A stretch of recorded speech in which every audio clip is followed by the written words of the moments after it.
think that what we're seeing is as equity and bond valuations have become less attractive, so markets are more susceptible to worries around the world. At the beginning of this year, it was fears that growth was too hot, causing inflation, central bank tightening, that caused bond yields to rise and hit equity prices. More recently, it's those fears about trade wars and geopolitical risks. So what do? I think the first thing is to not panic. In some respects, I think it was the smooth returns of 2017 that were the aberration, not the volatility we have today. Nonetheless, we still have to deal with it, and I think there are two parts to that. The first is we have to continue focusing on the big picture.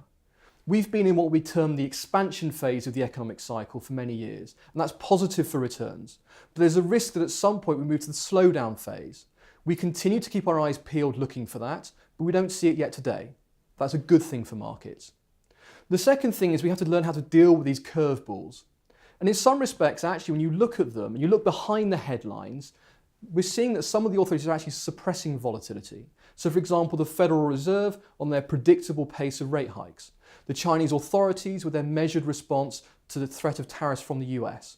So whilst it's easy to get caught up in the daily headlines and they can be exciting and move markets, it's that big picture that matters. And as I say, at the moment, we're in the expansion phase. That's good for returns. So continuing to look for those risks of slowdown and continuing to try and find areas of value in markets. That's what we're doing today.